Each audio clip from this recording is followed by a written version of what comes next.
Hey, Peggy, Yeah, seen any good goats lately? I have.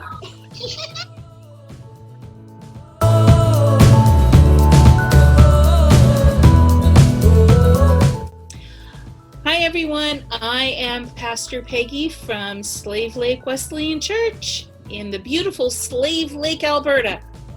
And I'm Pastor Diane from Norfolk Wesleyan Church in the beautiful North Country of New York. Welcome to my favorite day, Tadpole Thursday. Tadpole Thursday is so much fun. And this week is even more fun. I know, I can't wait. It's even more fun.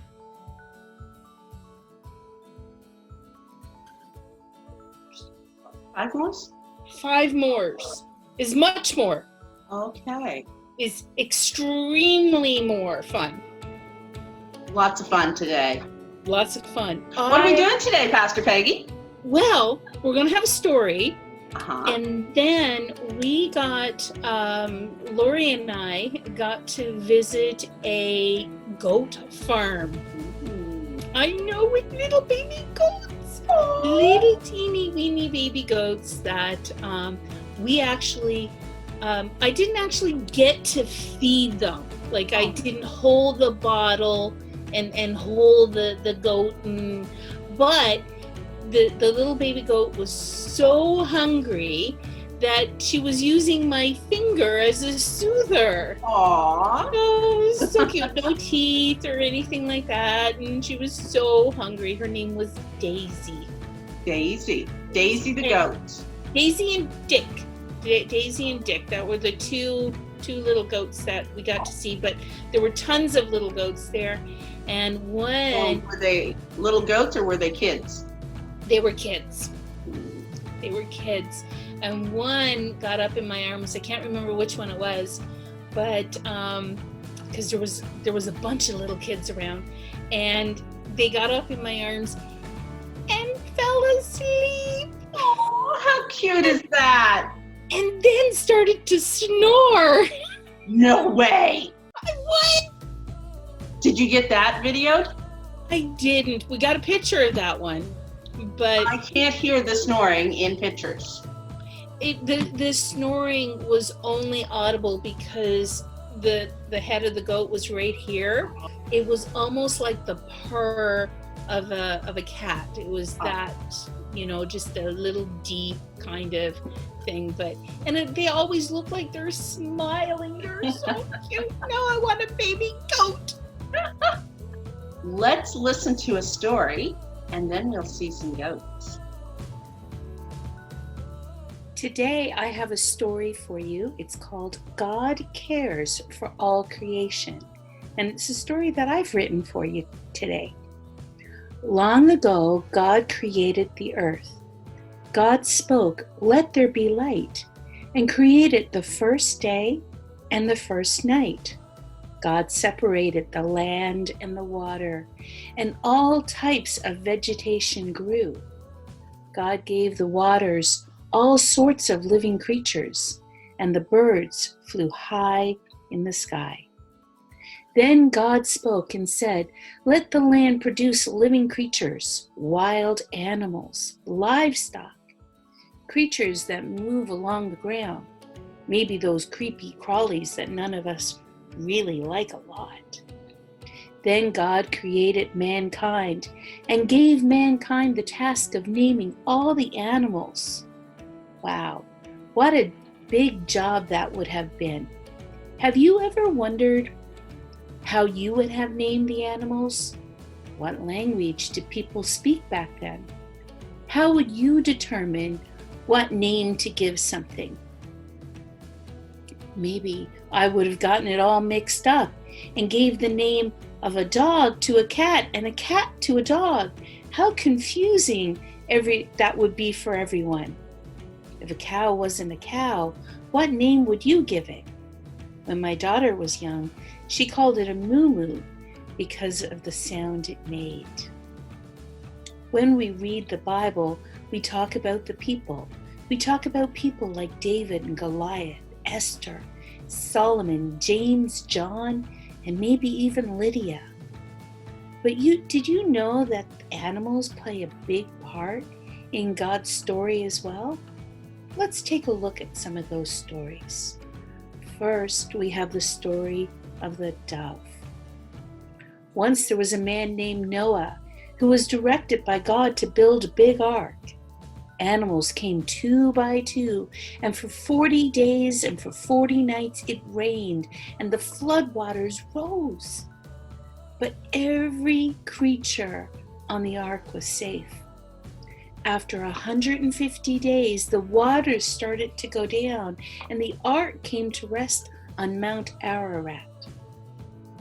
3 times Noah sent out a bird to fly high in the sky to look for some sign that the earth was returning to normal.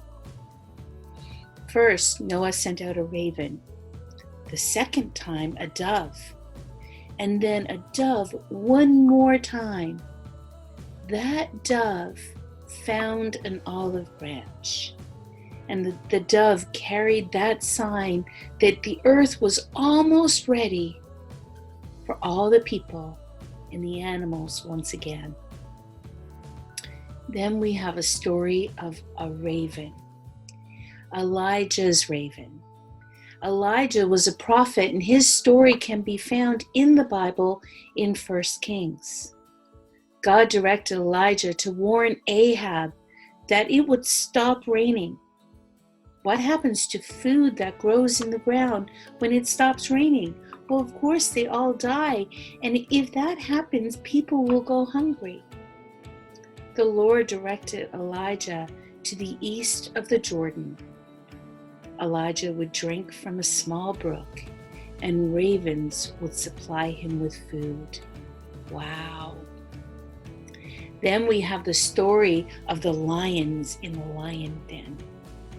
Daniel was another prophet of God, loved God and prayed to him every single day.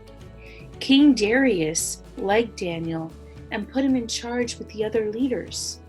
But the other leaders became jealous of Daniel, and they came up with a way and a plan to trick the king.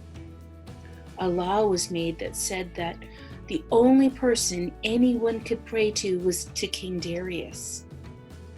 But Daniel kept praying to God. The bad man took Daniel to the king, and the king had no other choice but to follow his own law. And he sent Daniel to the lion's den. But God sent an angel to protect Daniel. And in the morning, the king found Daniel alive and unharmed in the den. Then King Darius wrote to all the nations and people of every language in all the earth and said this: I issued a decree that in every part of my kingdom, people must fear and reverence the God of Daniel, for he is the living God, and he endures forever. His kingdom will not be destroyed. His dominion will never end. He rescues and he saves. He performs signs and wonders in the heavens and on earth. He has rescued Daniel from the power of the lions. Wow. And then we have the story of the lost sheep. This story can be found in the book of Luke in the New Testament. And Jesus tells us a story. Suppose one of you had 100 sheep and loses one. Can you imagine having 100 sheep and then one goes lost? What would you do?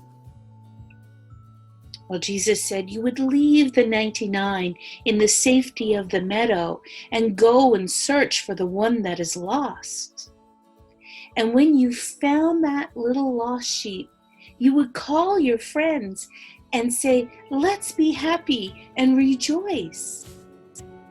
Jesus goes on to say, in the same way, there is much happiness in heaven when one person turns to God and changes the way they think and they act.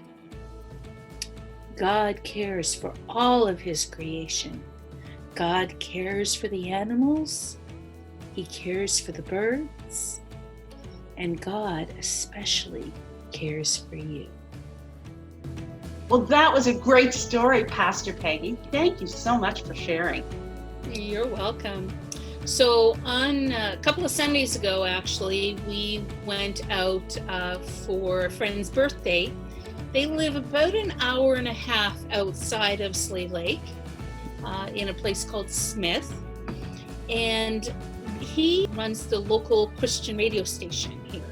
So he has a couple of shows and he sings. Him and his wife traveled as a singing band for years, a lot of bluegrass, a lot of country rock and all that kind of stuff.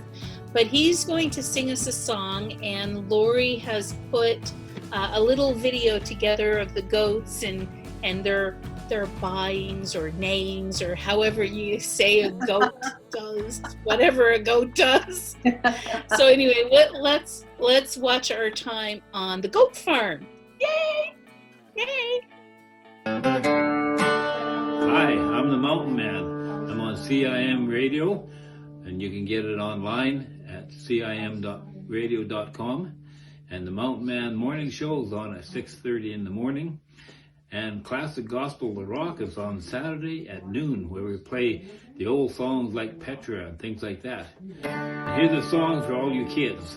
Man gave me to all the animals in the beginning, a long time ago. Man gave me to all the animals in the beginning, a long time ago. Next animal he did meet had wool on his back and hooves on his feet, climbing on a mountainside so steep. I think I'll call him a sheep. Man gave me to all the animals in the beginning, a long time ago. Man gave me to all the animals in the beginning, a long time ago. A muddy trail, hooves on his feet and a curly tail. It wasn't too small and it wasn't too big. I think I call it a pig. Man gave me to all the animals in the beginning, a long time ago. Man gave me to all the animals in the beginning, a long time ago. Saw an animal through the glass, slithering its way through the grass, disappeared near the tree by the lake.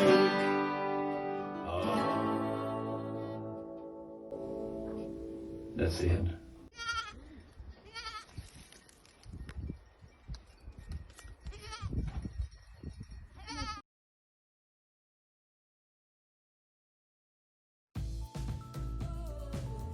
Oh my, those goats are so cute. Did you bring any home? No, unfortunately, because little baby goats, Uh-huh. they grow into big mamas or big papa goats, and yeah, it's just, not feasible. Yeah. And I have 3 cats. Yeah. But You have to mow your lawn. I did think of that. I really did. But it was a lot of fun to get out of the house and go to a farm like that, to be able to see these little babies. Wonderful. From Slave Lake, Alberta, I am Pastor Peggy. And from Norfolk, New York, I'm Pastor Diane. We will see you tomorrow for Find Out Friday. It's going to be a great show. You don't want to miss it. Until then, be safe, Be healthy, and be the church. Bye, everyone. Bye.